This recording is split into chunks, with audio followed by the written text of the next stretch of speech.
देखो यार, अगर तुम लोग विल ऑस्प्रे के फैन हो तो तुम लोग के लिए बहुत ही बड़ी है, क्योंकि गाइज एईडब्ल्यू के ऑल इन के ऊपर विल ऑस्प्रे का बहुत ही बड़ा मैच कंफर्म हो चुका है। क्रिस हीरो के एईडब्ल्यू में प्रोड्यूसर बनने के बाद टोनी खान ने क्रिस हीरो को साइन कर लिया है। लास्ट नाइट एईडब्ल्यू के एवरेज डायनामाइट के बाद डायनामाइट की व्यूअरशिप सामने आ चुकी है। जिम रॉस के एईडब्ल्यू में रिटर्न होने को लेकर जिम रॉस का काफी बड़ा स्टेटमेंट आ चुका है।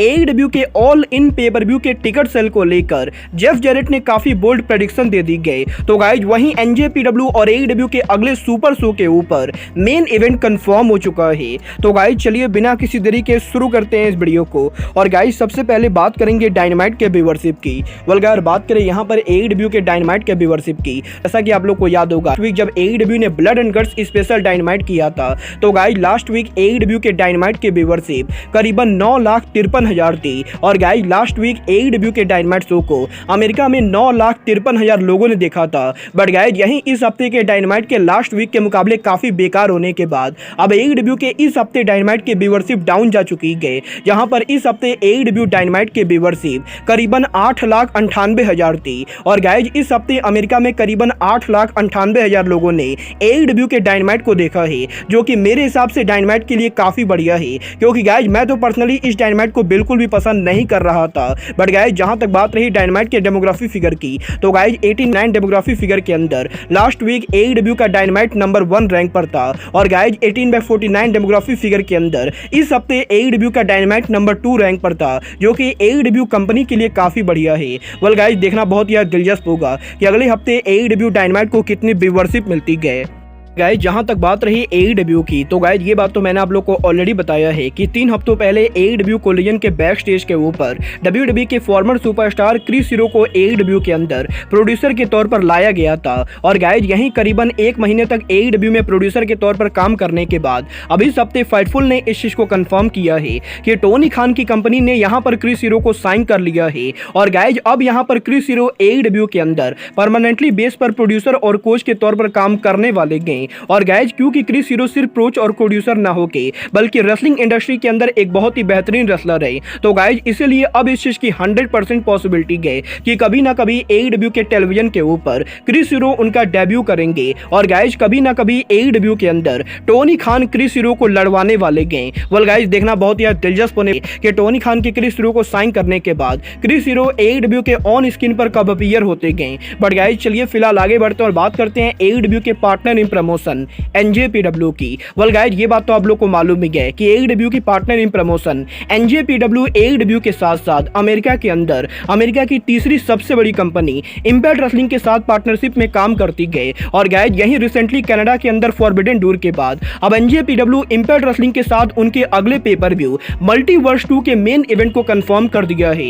वेल गाइज अगर आप लोग को नहीं मालूम है तो गाइज मैं आप लोग को बता दूं, फॉरबिडन डोर पेपर व्यू के बाद अब एनजेपीडब्ल्यू और इंपैक्ट रेसलिंग 2 अगस्त को उनका एक और बड़ा पेपर व्यू करने वाले गए, जहां पर 20 अगस्त को एनजेपीडब्ल्यू और इंपैक्ट रेसलिंग उनका सुपर कोलैबोरेशन शो करने वाले गए। और गाइज यहीं अब एनजेपीडब्ल्यू वर्सेस इंपैक्ट रेसलिंग के इस पेपर व्यू के मेन इवेंट के ऊपर इंपैक्ट रेसलिंग का वर्ल्ड चैंपियनशिप कंफर्म हो चुका है, जहां पर इस हफ्ते इंपैक्ट रेसलिंग ने ऑफिशियली अनाउंस कर दिया है कि इंपैक्ट रेसलिंग वर्सेस एनजेपीडब्ल्यू के मल्टीवर्स पेपर व्यू के ऊपर इंपैक्ट रेसलिंग के वर्ल्ड चैंपियन एलेक्स सेली उनका टाइटल एनजेपीडब्ल्यू के former 8 time IWGP world champion Hiroshi Tanahashi के खिलाफ डिफेंड करने वाले गए। और गाइज 20 अगस्त को हिरोशी तनाहाशी मल्टीवर्स के ऊपर इंपैक्ट रेसलिंग के वर्ल्ड चैंपियनशिप के लिए पहली बार बड़ा मैच रसल करेंगे। वेल गाइज यहां पर देखना बहुत ही दिलचस्प होने वाला है कि फॉरबिडन डोर पर तनाहाशी के एईडब्ल्यू वर्ल्ड चैंपियनशिप मैच के अंदर एमजेएफ से हार जाने के बाद क्या मल्टीवर्स के ऊपर हिरोशी तनाहाशी इंपैक्ट रेसलिंग के वर्ल्ड चैंपियनशिप के अंदर इंपैक्ट रेसलिंग के वर्ल्ड चैंपियन बनते हैं या नहीं।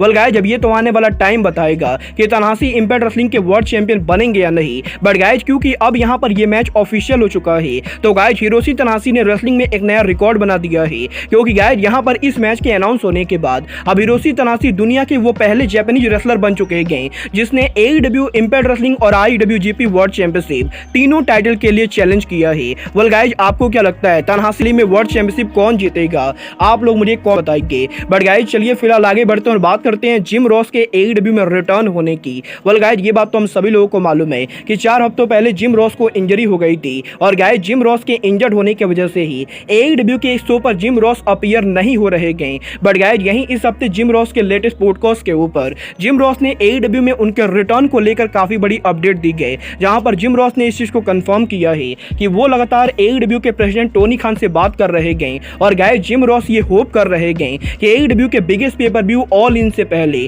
जिम रॉस AEW के शो पर रिटर्न कर सके। और गाइस जिम रॉस का ये भी कहना है कि अगर इस बार वो AEW के शो पर रिटर्न होते गए तो गाइस वो AEW के डायनामाइट और रैम्पेज के बजाय AEW के कोलिजन पर काम करना चाहेंगे। और गाइस जिम रॉस का ये कहना है कि वो सैटरडे नाइट के ऊपर AEW के लिए काम करना चाहते गए। वेल गाइस देखना बहुत ही दिलचस्प होने वाला है कि टोनी खान जिम रॉस के रिटर्न होने के बाद जिम रॉस को डायनामाइट और कोलिजन में कहां बुक करते गए। बट गाइस चलिए फिलहाल आगे बढ़ करते हैं AEW के ऑल इन पेपर व्यू के टिकट सेल की। वेल गाइस ये बात तो मैंने आप लोग को ऑलरेडी बता दी है कि AEW के ऑल इन पेपर व्यू के लिए AEW ने अभी तक करीबन 76,000 टिकट सोल्ड आउट कर दिए हैं। और गाइस इस समय वेम्बले स्टेडियम के अंदर AEW के ऑल इन की ओवरऑल कैपेसिटी AEW कंपनी ने करीबन 84,000 के बराबर रखी गई। वेल गाइस इस हफ्ते AEW के वाइस प्रेसिडेंट जेफ जैरेट के लेटेस्ट इंटरव्यू के अंदर इतने ऑल इन पेपर व्यू के सोल्ड आउट होने को लेकर बात की गई, जहां पर जेफ जैरेट का ये कहना है कि AEW कंपनी ने ऑल इन पेपर व्यू के लिए ऑलरेडी 75,000 से ज़्यादा टिकट सोल्ड आउट कर दिए हैं। और गाइस क्योंकि वेम्बले स्टेडियम की ओवरऑल कैपेसिटी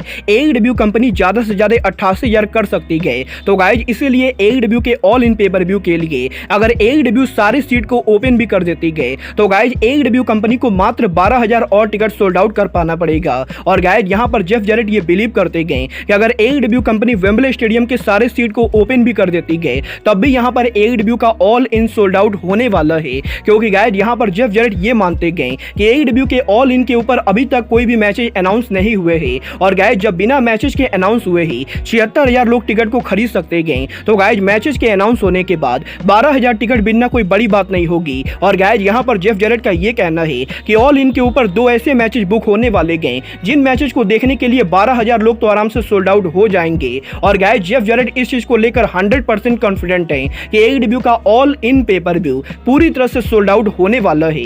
वेल गाइस जब ये तो आने वाला टाइम बताएगा कि AEW के ऑल इन के ऊपर AEW कंपनी कौन से 2 बड़े मैचेस बुक करती गए जिसकी वजह से पेपर व्यू सोल्ड आउट होता है। बट गाइस जहां तक बात रही मैचेस के बुक होने की, तो गाइस अब यहां पर AEW के ऑल इन के ऊपर NJPW सुपरस्टार और IWGP US champion will osprey के मैच होने को लेकर बहुत ही बड़े स्पॉयलर सामने आ चुके हैं।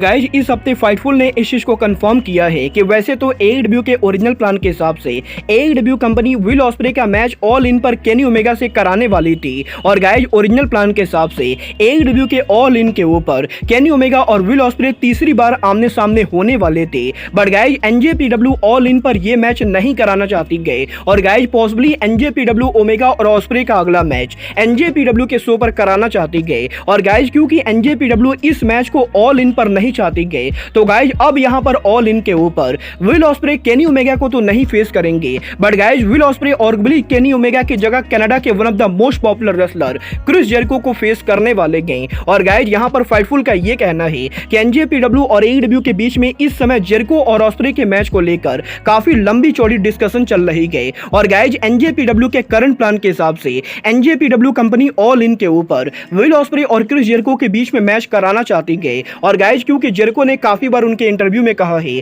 कि विल ऑस्प्रे उनके ड्रीम ओपोनेंट है, तो गाइज इसीलिए AEW के ऑल इन के ऊपर विल ऑस्प्रे और जेरिको आमने सामने आने वाले गए। और गाइज फाइटफुल ने इस चीज को भी कंफर्म किया है कि विल ऑस्प्रे और जेरिको के इस मैच के अंदर डॉन केलिस की हैवी इन्वॉल्वमेंट होने वाली गए। वेल गाइज देखना बहुत ही दिलचस्प होने वाला है कि टोनी खान क्या सच में ऑल इन के ऊपर जेरिको और ऑस्प्रे का मैच बुक करते गए। और गाइज अगर इन दोनों का ये मैच ऑल इन पर होता है तो गाइज इस मैच को बिल्ड कैसे किया जाता है। वेल गाइज आप लोग ऑल इन पर ऑस्प्रे वर्सेज ओमेगा और जेरिको वर्सेज ऑस्प्रे में से कौन सा मैच देखना चाहते हो, आप लोग मुझे कमेंट करके बताइए। बट गाइज अब आज के इस वीडियो में बस इतना ही। मैं मिलता हूं आपसे अपने अगले वीडियो में। बट गाइज तब तक के लिए good bye, good night and bang.